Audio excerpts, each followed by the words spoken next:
પોતાના કરતા અનેક ગણી લક્ષ્મી અને સંપત્તિનો માલિક બનાવ્યો છે. અને ત્રીજી મુઠ્ઠી પૌવા લઈને મોઢામાં મૂકવા જાય ત્યાં તો રૂકમણીએ બાવડું પકડી લીધું. નાથ, અમને તો આપો, ભક્તના ઘરનો પ્રસાદ અમારે પણ ખાવો છે. કારણ કે રૂકમણીજીને ખબર છે કે ત્રીજી મુઠ્ઠી પૌવા જો ખાઈ જશે તો 16,108 રાણીઓને દાસી બની અને સુદામાની સેવામાં મોકલી દેશે. એટલો દીન દયાળુ છે. કહે તાંદુલ જમે ને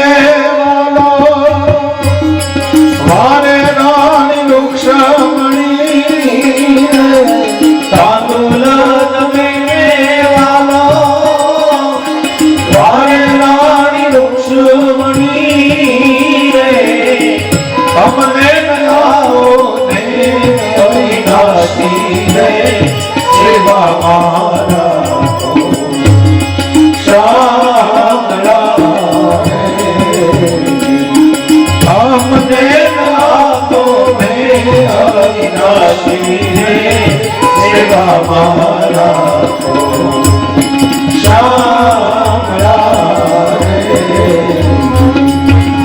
રૂકમણીએ પૌવા લઈ લીધા અને પૌવા રાણીઓએ પોતપોતે થોડા થોડા આરોગ્યા છે.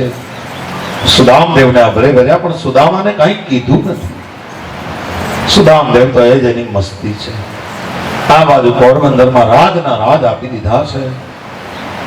પણ બારંબાર કૃષ્ણ સુદામાને પૂછે છે, સુદામા સંસાર તો બરાબર હાલે છે ને?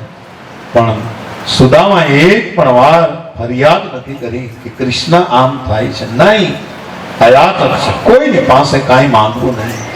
પરમાત્માનો પ્રસાદ મળી જાય તો પ્રેમપૂર્વક એને આરોગી લેવો, એનું ગ્રહણ કરવો અને એમાંથી પણ ટુકડામાંથી ટુકડો કરીને કોઈને આપી દેવો. બસ આ સુદામા છે.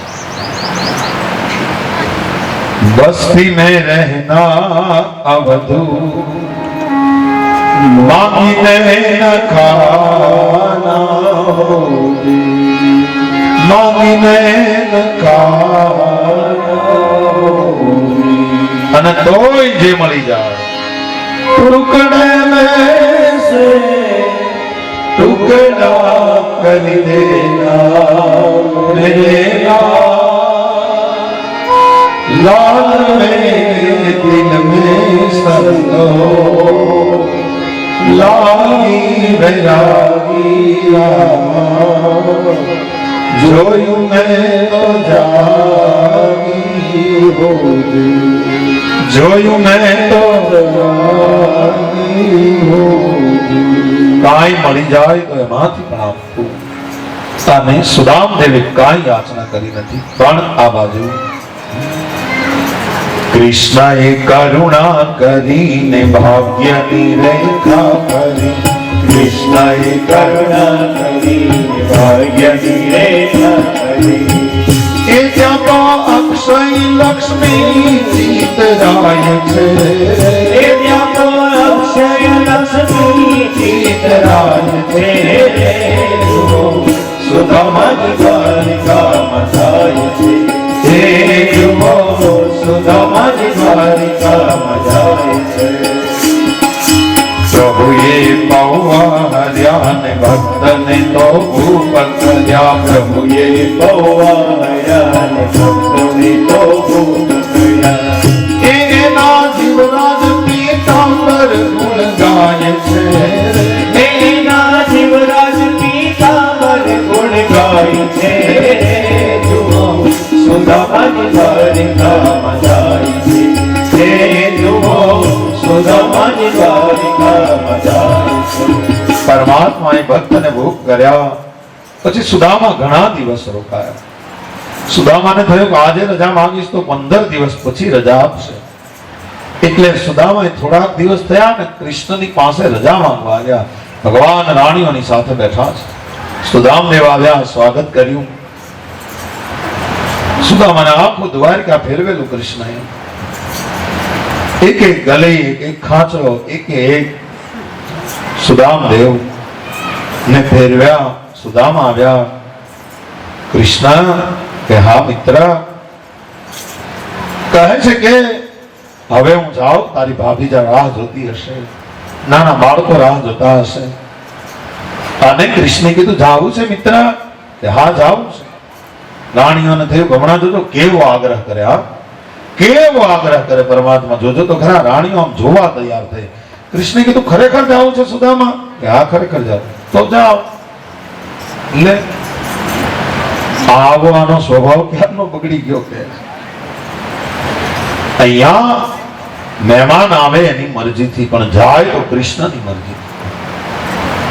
અને એટલા બધાને રોકે કૃષ્ણને. આ તો એના પરમ મિત્ર કે જેના માટે મોજડી ભૂલી ગયા, જેના માટે આપણને બધાને ભૂલી ગયા, અને એને એક દી રોકાવાની તાણ કરી. જાઓ તો હા તો જાઓ. સુદામદેવ કહે છે હા મિત્ર સારું થયું. સુદામાને થયું સારું થયું, લ્યો રજા મળી ગઈ. ધીમે ધીમે જાય ત્યારે હજી હું અઠવાડિયે પહોંચ્યું છું. સુદામાને એમ નથી થતું કે કૃષ્ણને કહો કે એક રથ મોકલ નહીં તો મૂકી જાય. આપણે તો ગમે ને ઘેર જાય તો કે છોકરો નવીરો હોય કેમ મૂકી જાય, પણ એટલા રથ છે પણ સુદામા નહીં. આ તપશ્ચર્યા છે. તારે સુદામા તો બધું કરી શકે એટલા સમર્થ છે, પણ પરમાત્માને માટે આ એની યાત્રા છે. આ યાત્રામાં एक कोई ने सहायक न बनावे परमात्मा ने. जिसके होठ पर हंसी और पाँव में छाले होते हैं प्रभु वही तेरे ढूंढने वाले हो. જેના મોઢા ઉપર હાસ્ય હોય અને પગમાં ભલે છાલા પડ્યા હોય અને એ પરમાત્માના શોધવા વાળા હોય છે. અને આ સુદામાએ રજા માંગી. મિત્ર કઈ જોયે તો અહીંથી લેતા જાઓ. મારી ભાભી માટે થોડા ખોનાના ઘરેના લેતા જાઓ. ના ભાઈ અમારે ક્યાં બધું હાચવું, અહીંયા બધા બરાબર છે. કાંઈ નહીં મિત્ર, કાંઈ નહીં. ઘણા દી રોક્યા પણ કાંઈ માગ્યું નહીં. ભગત બાપુ લખ્યું છે કાગ કે ઘણા દી વિદાય લીધી કાગ કે ઘણા દી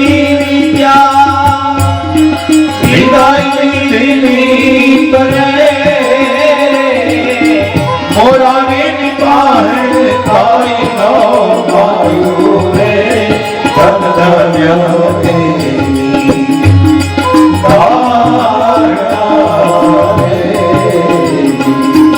મોરાની પાસે કાઈ નો માયું રે ધન ધન્ય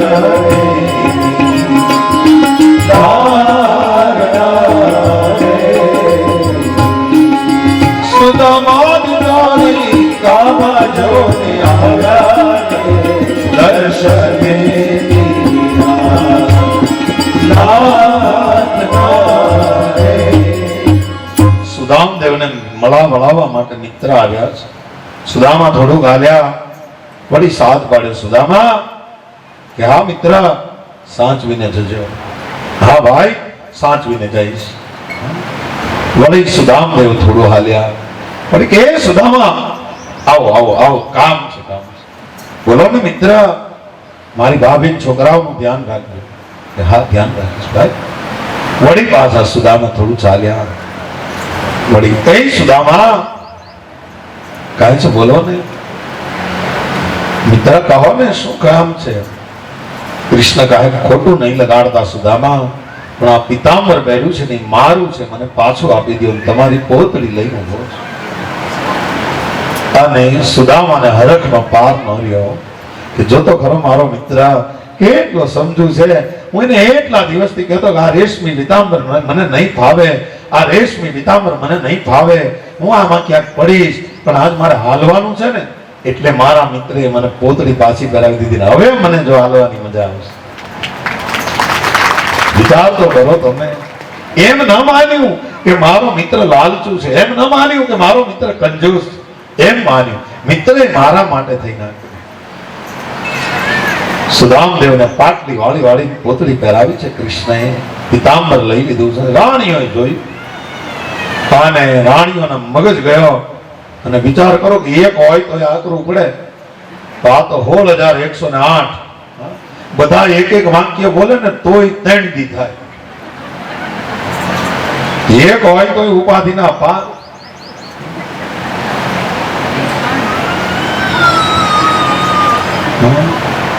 એક જણો ઘરમાં કે શું કરો, એનો મિત્ર આવ્યો, શું કરો? તો કે નિજાનંદ કરી દે. એ કેવો નિજાનંદ? કે ઈ હાણસી નો ઘા કરે, મને વાગ્યા તો ઈ રાજી થાય ને હું ચૂકવી દઉં તો હું રાજી થાઉં. આવો નિજાનંદ. અને ઘણા હોય એવા, હુઈ રહી તો હવાર સુધી જેમ તડકો આવતો જાય એમ ખાટલામાં નાનો થતો જાય, ફકોડાતો જાય. અને એની પત્ની કે જાગો, મારે ભાખરી કરવી. હવે આમ જો તડીકો માથે આવ્યો છે, હું તો હતું કે હું ક્યાં તાવડીમાં હું તો ઘરની ભાખરી તને કોણ ના પાડે? એવામાં પણ ભગવાન સુદામદેવ પોતે પાટલી વાળી વાળી અને પોતળી કરાવી છે અને સુદામદેવ રવાના થયા છે. વિદાય લીધી વિપરે, પણ મોરારી પાસેથી કાંઈ ન માગ્યું, ધન ધન એની ધારણા. અને કૃષ્ણ આવે છે રાજમહેલમાં સુદામાને ભણાવે, પણ રાણીઓ રસ્તામાં ઉભી રહી ગયો. 16,108 રાણીઓએ રસ્તાને રોક્યો. મહારાજ, અમે પૂછીએ ના જવાબ દીધા સિવાય જાતા નહીં, અને દેવા પડશે. કૃષ્ણ કે બોલો. આવો. રૂકમણી કે આવો સ્વભાવ ક્યારનો બગાડ્યો? શું થયું? મિત્રને રોક્યા નહીં. કૃષ્ણ કાંઈ ન બોલ્યા હતા તો બીજી બોલી, અરે પિતાંબરમાં જીવ નાખ્યો. કૃષ્ણને કીધું કે આ પ્રશ્નો બહુ વધી જાય, એટલે કીધું કે તમે બધા શાંત થઈ જાવ તો હું તમને કંઈક કહું, મને ઘડીક બોલવા દો. એક દાદા ઘરટે ઘટપણ લાકડી લઈને આખા ઘર માથે તૂટી પડ્યા. કે બધાએ કીધું કે તમને વાંધો શું છે આખા ઘરમાં? આખું ઘર તો છે, તમે એક હારા. કે પણ થયું એવું ભાઈ કે હું કે નાનો હતો મારા બાપા કહેતા તને કાંઈ ખબર ન પડે. મેં હાંક્યું કે આપણને કાંઈ ન ખબર પડે. એમાં મારા લગ્ન થયા, તે ઘરના આવ્યા, ઘરના એ શરૂ કર્યું તમને કાંઈ ન ખબર પડે. એ હાંક્યું. છોકરા થયા, છોકરા કે તમને કાંઈ ખબર ન પડે. હવે છોકરાની વહુ આવે, ઈ કે બાપા કે આ તમને કાંઈ ખબર ન પડે. મને ખબર કેતી પડશે?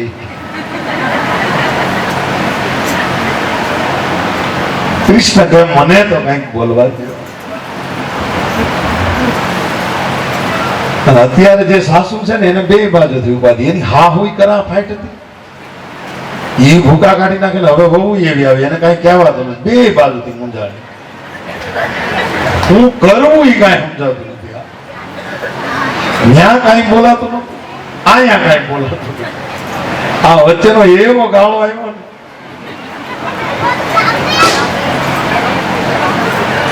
કૃષ્ણ કે મને બોલી લેવા દો, મને બોલવા દો. રૂકમણી કે બોલો બોલો, કઈક બોલો. કૃષ્ણ બોલ્યા છે રૂકમણી રોક્યો તો રોકવાના તો હતા, પણ મારાથી જુદું હોય એને રોકાઈને. સુદામો તો મારો અનન્ય ભક્ત છે અને મારી સાથે એક રૂપ છે, એટલા માટે રોક્યો. વળી એની પત્ની સુશીલાએ અનશનનું વ્રત ધારણ કર્યું છે અને મેં રોક્યો હોત તો પ્રાણ છોડી દે. અરે રૂકમણી કે એવા ખોટા ઓલા દારો કરો. તમે રથ મોકલ્યો તો એક ઘડીના છઠ્ઠા ભાગમાં તમે ઠેઠ વિદર્ભ આવી ગયા મારું હરણ કરવા, તો હું પોરબંદર નો પગાડી દે. અને તમે ધારો તો હું સુશીલા કદાચ 2 મહિના ભૂખ્યા રહે તો તમે ધારો નહીં ત્યાં સુધી એનો પ્રાણ જાય. એ વાત કરો.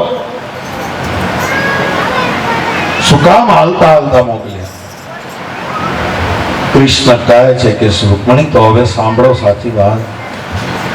મેં આ પોરબંદર થી દ્વારકાના દરિયા કિનારે અનેક અસુરોને માર્યા છે. ઘણાની તો હજી મુક્તિ થઈ નથી. પણ આવો એક સુપાત્ર બ્રાહ્મણ છે, આ ધરતી ઉપરથી ખુલ્લે પગે હાલે તો તમને એ પણ થવું જોઈએ મેં પગરખા કેમ ના આપ્યા અને મોજડી કેમ ના આપી. પણ ખુલ્લે પાવ હાલે તો જેની મુક્તિ થઈ નથી એની પણ મુક્તિ થઈ જાય, એટલા માટે મેં એને હાલીને જવા દીધું. એ આવ્યો ત્યારે એને મારી મુક્તિ નહોતી એટલે સીધો બોલાવ્યો, પણ જ્યારે ગયો ત્યારે બધાની મુક્તિ કરતો મોકલ્યો. રાણી કઈ એ બધી વાત છોડો, પિતાંબર નું લાવો. પિતાંબર કાઢી લીધું, પોતળી પહેરાવી. કે એની પત્ની સુશીલા દૂરથી જોવે તો એને ઓળખી જાય કે આ સુદામા મારા પતિ આવે ને પાણી પી લે તો એનો જીવ બચી જાય. રૂકમણી કે એવી વાતો રહેવા દો. તમે ગમે એવા વેશ ધારણ કરીને આવો તો ભગવાન અમે તમને ન વર્તીએ, ઓળખી શકીએ કે આ મારા પતિ છે? હા, તમે ગમે એવો વેશ ધારણ કર્યો, પિતાંબર ને પોતળીમાં શું ફરક પડે? અને એને એટલી તો ખબર હોય કે અહીંયા એટલું આપ્યું તો આને પોતળી બદલાવી છે, એ તો ખબર જ હોય. એટલે કાંઈક સાચી વાત કરો. કૃષ્ણએ વળી બહાનો કાઢ્યું કે રૂકમણી, મને એમ થયું કે આ પિતાંબર બ્રાહ્મણે પહેર્યું છે ને પ્રસાદી છે, અને આને પહેરીને એકવાર હું જગત મંદિરના સિંહાસન ઉપર બેહું તો મને આનંદ થાય. રૂકમણી કહે તો રોકાણા એમાં એક દી પહેરી લીધું હોત. તમારી બહુ ઈચ્છા હતી તો એટલા દી તમે રોકાણા તમારા મિત્ર એમાં પહેરી લીધું, અને આ કાઢીને લઈ લીધું હોત ને બીજું પહેરાવી દીધું હોત, ક્યાં વાંધો હતો? કઈ પછી ભગવાન કહે છે કે રૂકમણી, આ પિતાંબર રૂપી મેં એને દિવ્ય દ્રષ્ટિ આપી હતી, અને વળી પાછી જો એની દિવ્ય દ્રષ્ટિ રહે તો સુદામા પોરબંદર પાછો જાય નહીં. અને એને વળી પાછો સુશીલાજીની પાસે મોકલવો હતો, એટલે એને મેં પિતાંબર કાઢી અને પોતળી પહેરાવી કે ના મહારાજ, હજી કંઈક આમાં રહસ્ય છે. અને સુદામાને ભગવાન પ્રત્યે દોરે છે, જાઓ તમારા મિત્રને મળી આવો. અને ગતિ કર્યા પછી આ જીવ છે પરમાત્મા સુધી પહોંચે છે, પોતાની પાસે જે કાંઈ છે એ પરમાત્માને સમર્પિત કરે છે. એમ આપણી પાસે જે કાંઈ હોય એ પરમાત્માને આપવું, એને અર્પણ કરવું, એમ કહે છે. સુદામદેવને અભરે ભર્યા છે. સવારામ બાબા તો સુંદર થાળ લખે છે કે પરમાત્મા જેનું કાંઈ ગ્રહણ કરે એને અભરે ભરે છે. બિરાજો પલંગ ઢાળી રે, થાય ઠાકર ની થાળી રે. બિરાજો પલંગ ઢાળી રે, થાય ઠાકર ની થાળી રે. અરે જેલ વિરોધે મોકલ્યા રાણે કરવા બુરા કામ. જેલ વિરોધે મોકલ્યા રાણે કરવા બુરા કામ. જેલના તો વાલે અમૃત કીધા, જેલના તો વાલે અમૃત કીધા. ઝૂંપડામાં ઘનશ્યામ બિરાજો પલંગ ઢાળી રે, આય ઠાકરની થાળી રે. બિરાજો પલંગ ઢાળી રે, આય ઠાકરની થાળી રે. રંકા વંકાને નામ દે ભક્તિ કર્યો ઠાકરનો થાળ. રંકા વંકાને નામ દે ભક્તિ કર્યો ઠાકરનો થાળ. સત બેઠી આરાધવા ત્યારે, સત બેઠી આરાધવા ત્યારે, આવ્યા દશમ તાર બિરાજો પલંગ ઢાળી રે, આય ઠાકરની થાળી રે. બિરાજો પલંગ ઢાળી રે, આય ઠાકરની થાળી રે. પરમાત્મા ઝેરના અમૃત કરે છે તો ભગવાન આપણું કાંઈ ગ્રહણ કરે તો આપણને શું ના આપે? એટલા માટે પરમાત્મા બધાને જે જોવે તે આપે છે. કીડીઓને કાન અને હાથીને માણું આપે. નરસિંહ મહેતા તો કહે છે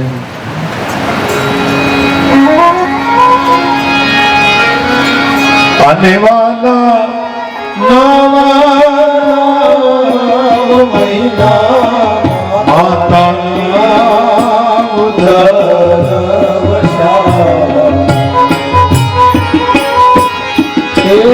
મારે જળથી જીવાયા ઉધર વસ્યાને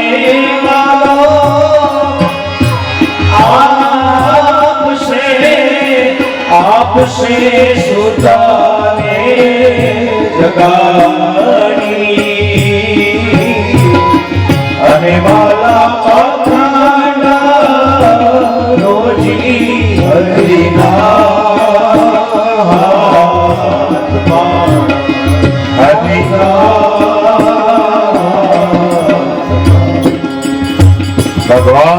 અખંડ ભગવાન નથી ભિખારી. સુદામદેવની ઉપર કૃપા કરી એ કથા છે. પછી એકવાર સર્વગ્રાસ સૂર્યગ્રહણનો પ્રસંગ ઉપસ્થિત થયો. જ્યોતિષીઓએ અગાઉ જાણકારી આપી. ભારતભરમાંથી બધા લોકો કુરુક્ષેત્રમાં સમંત નામના પંચક તીર્થ છે ત્યાં બધા ભેગા થયા. ભગવાન પરશુરામજીએ નક્ષત્રે પૃથ્વી કરીને અહીંયા પ્રાયશ્ચિત માટે યજ્ઞ કર્યા હતા. એટલે આ કુરુક્ષેત્રનો આ સ્થળ બહુ પવિત્ર છે. સૂર્યગ્રહણમાં બધા સ્નાન કરવા માટે અહીંયા આવ્યા છે. યદુવંશીઓ આવ્યા છે, અનેક રાજાઓ આવ્યા છે, અનેક મહારાજાઓ આવ્યા છે. બધા ઉપવાસ કરવા માટે, દાન દેવા માટે, પૂજન કરવા માટે બ્રાહ્મણોની આજ્ઞા અનુસાર બધા કુરુક્ષેત્રમાં આવ્યા છે. સૌએ પોતપોતાના આવાસો તૈયાર કર્યા. અનેક રાજાઓ છે, ભાગવતમાં બધા રાજાના નામ આપ્યા છે. પણ વસુદેવજી આવ્યા, દેવકીજી આવ્યા, બાજુ પાંડવો આવ્યા, કુંતાજી આવ્યા, દ્રૌપદી આવ્યા છે. અને પહેલી વાર કૃષ્ણ અને દાવ પણ અહીંયા આવ્યા છે. અને વ્રજમાંથી ગોપીઓ પણ આવી, નંદ અને યશોદા પણ અહીંયા આવ્યા છે. અને બધા મળ્યા ભાવથી. ભગવાને વ્રજ મૂક્યું પછી પહેલા વહેલા માં યશોદાને અહીંયા મળ્યા છે. બધા ગાયોની, ગોપીઓની અને ગોવાળિયાઓની ખબર કાઢી છે. બધા ગોપ ગોવાળિયાઓ ગાડા જોડી જોડી પરમાત્માને મળવા માટે આવ્યા છે. નંદ બાબા અને યશોદા આનંદ વિભોર થયા. જૂના સ્મરણો બધા યાદ કર્યા. રોહિણીજી, દેવકીજી બધા યશોદાજીને મળ્યા. યશોદાજીનો આભાર માન્યો. અને વસુદેવજીએ નંદ અને યશોદાને પરમ સંતો કહ્યા. ગોપીઓને કૃષ્ણએ સંયોગ અને વિયોગથી જુદો એક પરમાનંદ છે એની અનુભવની આપલે કરી. ગોપીઓને કહ્યું માગી લ્યો.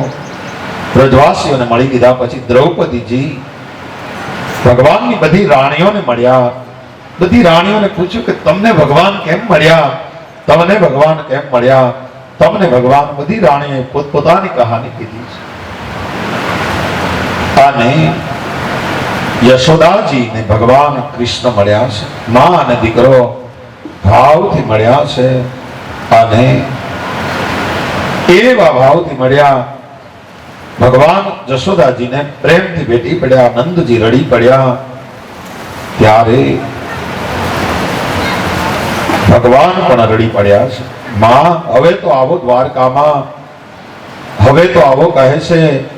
એકવાર તો આવો માં, એકવાર તો દ્વારિકાપુરી જોવા આવો. અને ત્યારે માં કહેવા લાગ્યા છે કે કનૈયા, હવે તો તારા વિરહની અમને ટેવ પડી ગઈ છે. હવે તો તું અમને જો ન મળે તો અમે મારો પ્રાણ ત્યાગી દઈએ એવી અમને આદત થઈ ગઈ છે. હવે તો બસ અમને એક આશીર્વાદ આપ કનૈયા કે જ્યારે અમારો પ્રાણ જાય ત્યારે કાં તો તારું નામ આવી જાય, કાં જમનાનું જળ આવી જાય, અને કાં તુલસીનું દલ આવી જાય. બસ એવા આશીર્વાદ આપ. અને કૃષ્ણ કહે માં આશીર્વાદ તો તમે મને આપો. તું તો વિશ્વંભરી છો માં, આવો તો ખરા.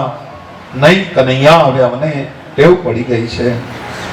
અને કૃષ્ણની અગ્ર પૂજા કરી છે. વસુદેવજીએ ત્યાં અનેક યજ્ઞો કરાવ્યા છે.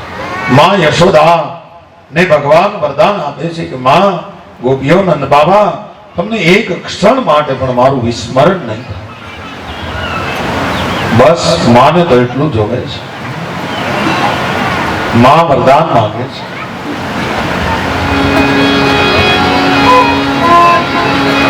इतना तो करना स्वामी, जब प्राण तन से निकले, गोविंद नाम लेकर, गोविंद नाम लेकर, जब प्राण तन से निकले, इतना तो करना स्वामी.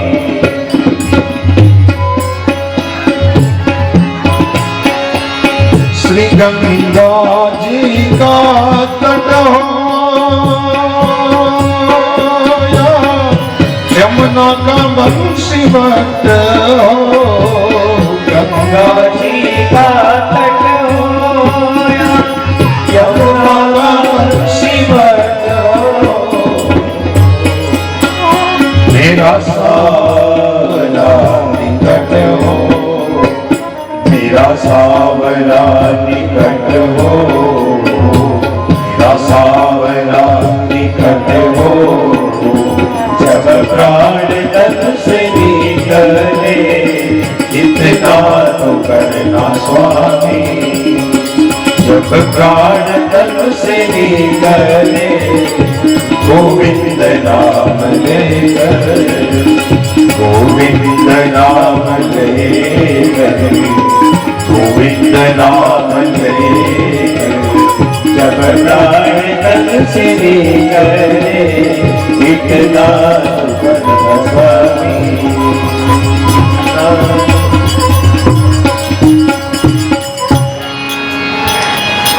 ભગવાને વરદાન આપ્યું છે કે માં તમને એક ક્ષણ માટે પણ મારું વિસ્મરણ નહીં કરે.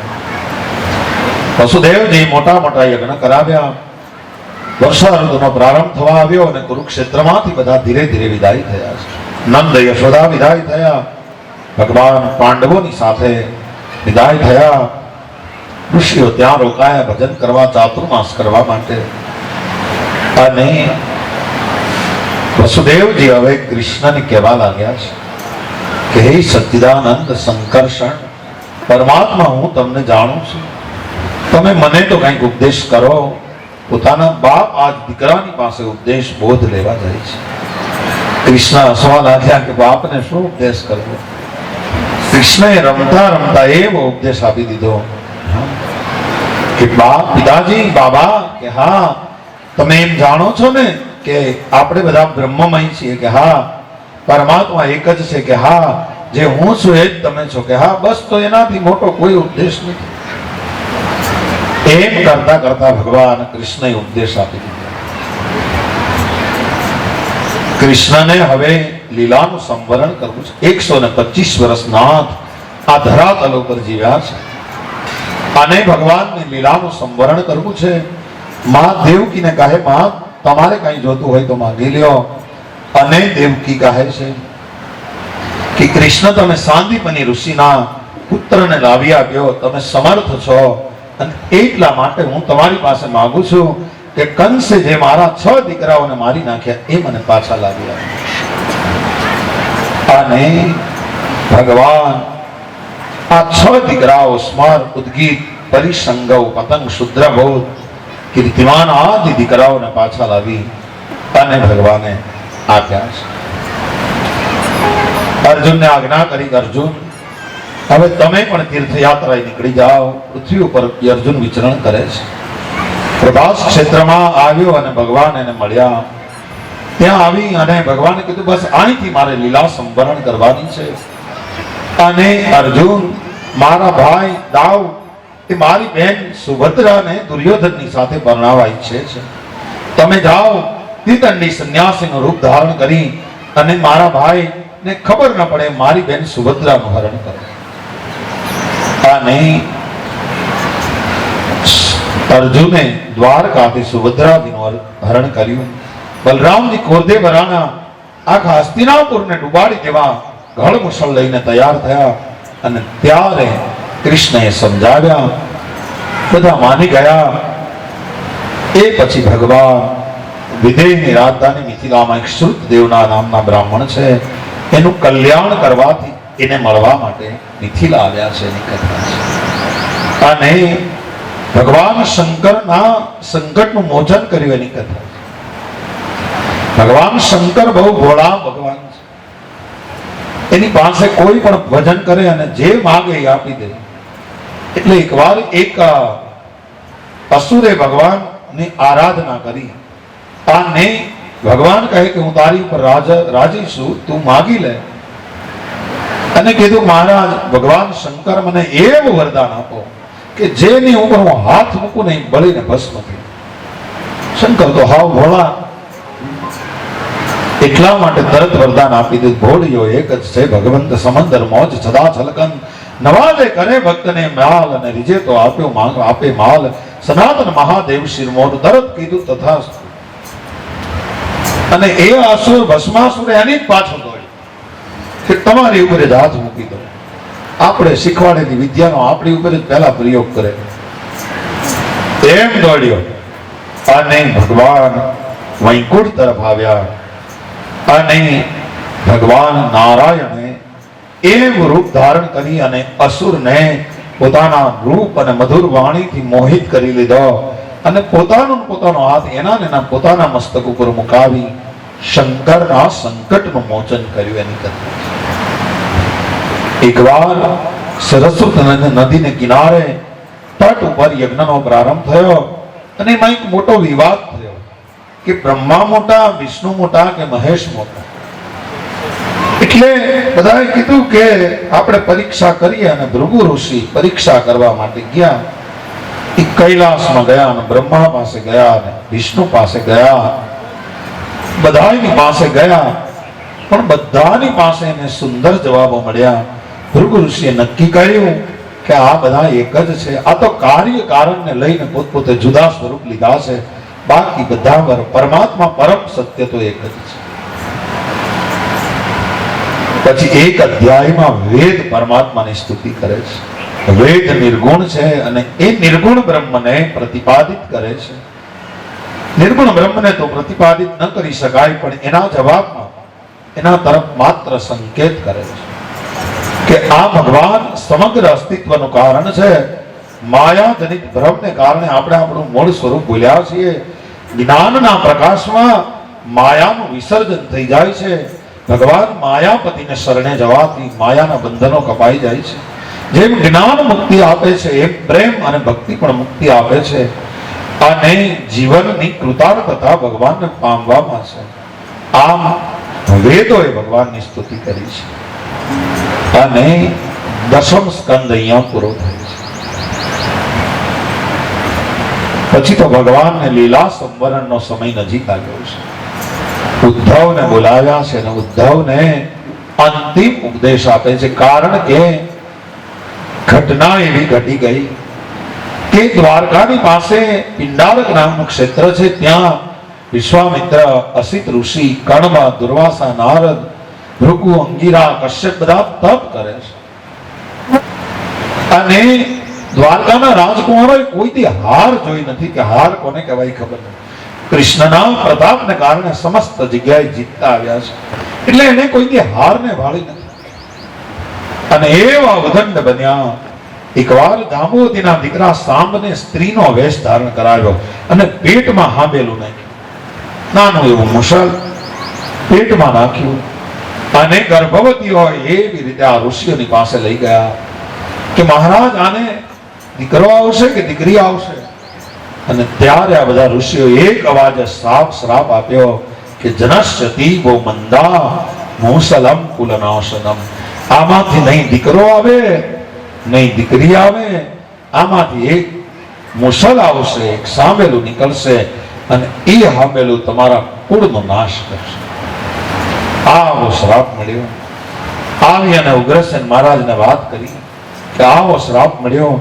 ઘસાવીને એનો ઝીણો ઝીણો ભૂકો કરી અને સમુદ્રમાં ફગાવી દીધો. એક નાનો ટુકડો ઘસતા ન ફાવ્યો એને એમ સમુદ્રમાં નાખી દીધો કે હવે આ સામેલાથી ભય નથી. અને ભગવાનને ખબર છે આ લોકોએ કોઈથી હાર જોઈ નથી અને એટલા માટે થઈ અને ભગવાને પણ હવે લીલા સંવરણનો નિર્ણય કરી લીધો છે. આ બાજુ દેવતાઓ, ઋષિઓ બધા ભગવાનની પ્રાર્થના કરે છે કે નાથ, હવે તમે 125 વર્ષ સુધી રહ્યા, હવે વૈકુંઠમાં પધારો નાથ. અને આ બધી પ્રાર્થના સાંભળી અને ભગવાન નક્કી કર્યું કે હવે જવું છે.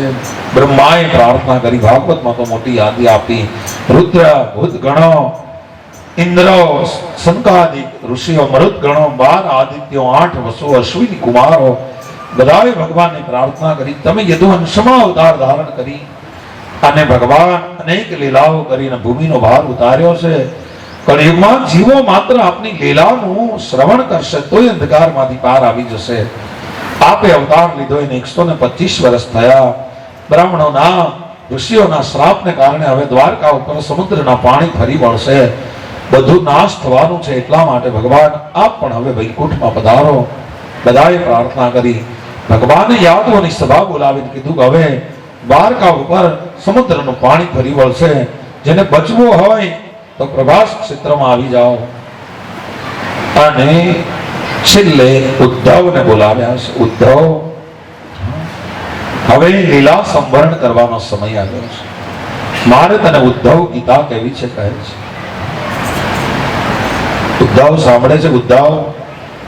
ઉદ્ધવ તો કહે છે પરમાત્મા મને હારે લેતા જાઓ.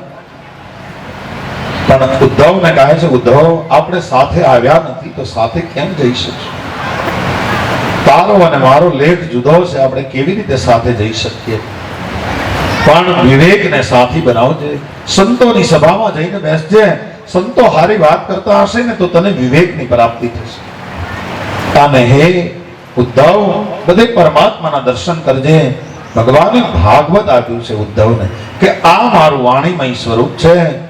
આ વાણીમય સ્વરૂપનું તું માત્ર શ્રવણ કરીશ ને તોય તારા હૃદયમાં પરમાત્મા આવી અને વાસ કરશે. ઉદ્ધવ તને એક બે વાર્તા કહું, તને એમાંથી બહુ મોટો બોધ મળશે. એમ કહી અને ઉદ્ધવને એક સુંદર મજાનો સંવાદ કીધો. એકવાર નેમિ નામના રાજાએ નવ યોગેશ્વરને પ્રશ્ન કરેલા અને નવ યોગેશ્વર જીવનના પરમ સત્યોને જે ઉજાગર કર્યા એ મારે તને કહેવા છે. કહે મહારાજ મને સંભળાવો. અને ઋષભદેવના 100 પુત્ર હતા, એમાંથી 9 પુત્રો ભારતના 9 દ્વીપોના અધિપતિ બન્યા અને એમાંથી આ જે 9 યોગેશ્વરો થયા એ નેમિ નામના રાજાને મળ્યા અને એણે જે પ્રશ્નો કર્યા એ ભગવાન સંભળાવ્યા. પહેલો પ્રશ્ન તો એ થયો કે પરમ કલ્યાણનું સાધન કયું છે આ દુનિયામાં? તો કવિ નામના યોગેશ્વરે જવાબ આપ્યો છે આ 9 નાથ તમે કહો તો આ જ છે. 9 યોગેશ્વરો કહો તો આ જ છે. કવિ નામના યોગેશ્વરે જવાબ આપ્યો પરમાત્મામાં એક ધારી ભક્તિ, નિત્ય વર્ધમાન ભક્તિ. આની કોઈ સીઝન ના આવે કે શ્રાવણ મહિનો આવ્યો તો રોજ શિવ મંદિરે જાઉં, ભાદરવામાં એનો ભાવે ન પૂછો નહીં. નિત્ય ચાલતી હોય એવી ભક્તિ, એક ધારી વધતી રહે એવી, અને પરમાત્માની પાસે કાંઈ માંગવું નથી એવી.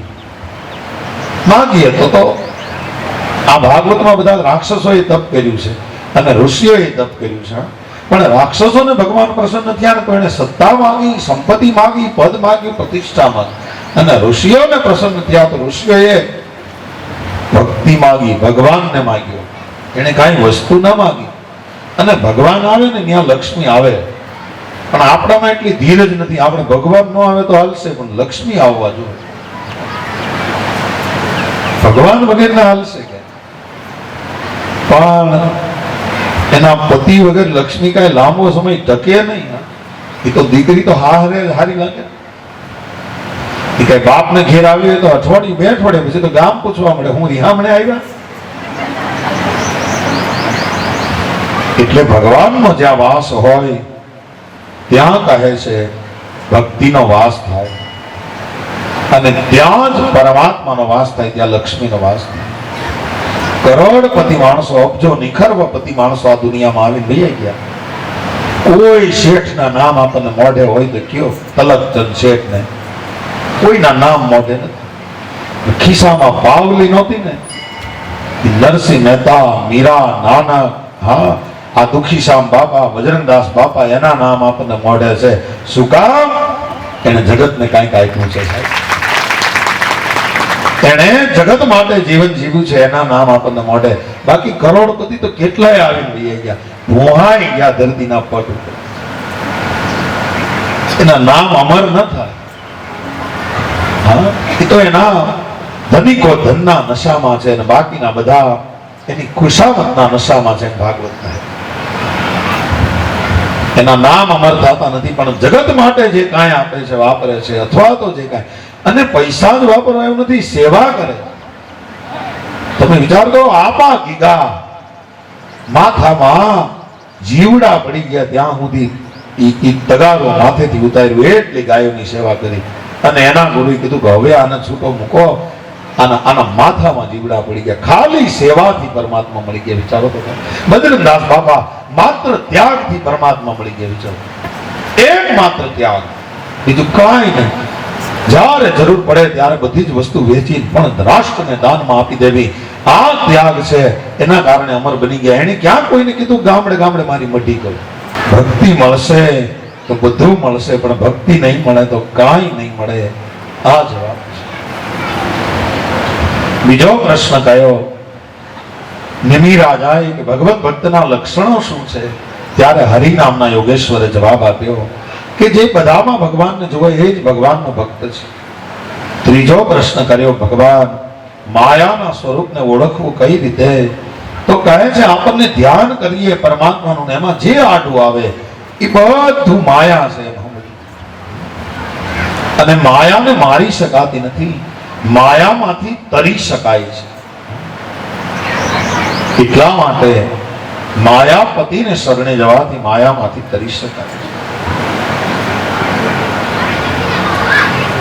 ચોથો પ્રશ્ન કર્યો કે માયાને પાર કેવી રીતે કરી શકાય છે? ત્યારે પ્રબુદ્ધ નામના યોગેશ્વરે જવાબ આપ્યો છે કે બ્રહ્મને એકવાર જે માણસ પકડી લે એને માયા તો એની મેળે પાર થઈ જાય છે.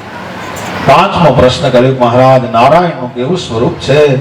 ત્યારે કહે છે કે આ જગતમાં જે કઈ શક્તિ છે બધી નારાયણની છે. છઠ્ઠો પ્રશ્ન કર્યો, મહારાજ કર્મયોગ કોને કહેવાય? ત્યારે કર્મ, અકર્મ અને વિકર્મ ત્રણ સમજાવ્યા છે.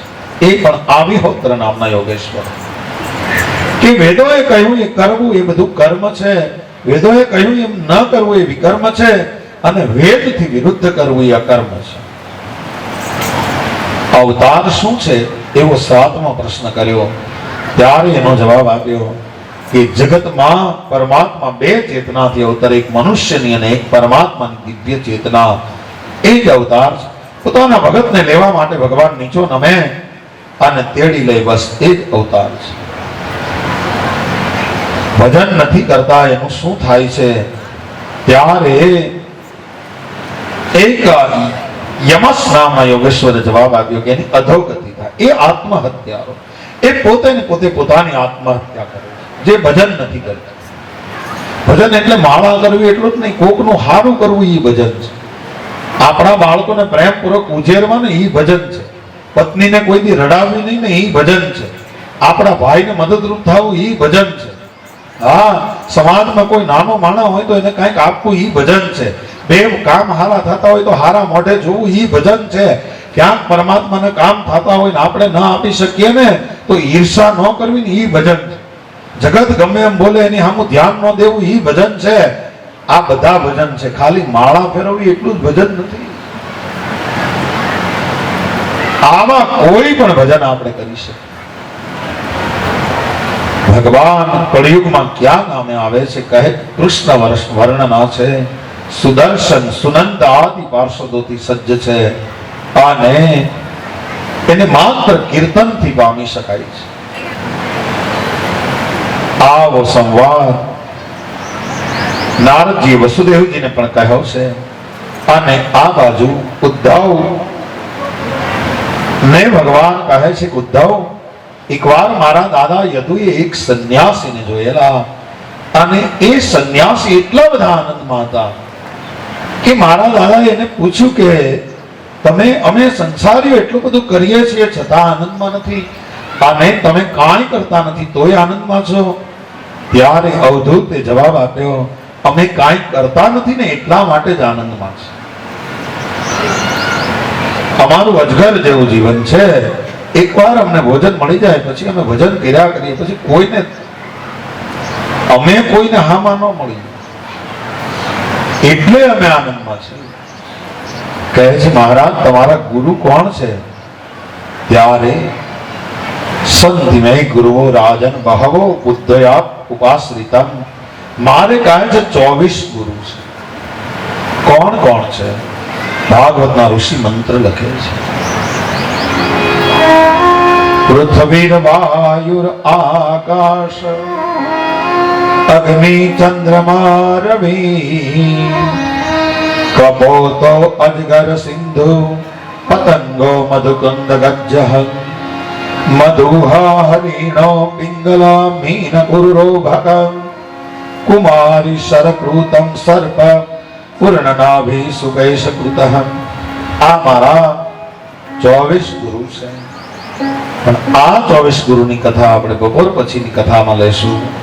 અત્યારે કથાને વિરામ આપીએ પહેલા આવો પરમાત્માના નામનું સંકીર્તન કરીએ, પરમાત્માના નામનો આહાલેખ જગાવીએ અને પરમાત્માને વિનંતી કરીએ કે પરમાત્મા તમે જે અમારી લાજ રાખી છે એ તમે રાખજો. એવા ભાવ સાથે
Thank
जय श्री राधे जय श्री राधे जय जय श्री राधे जय जय श्री राधे श्री वृंदावन विहारी भगवान की जय।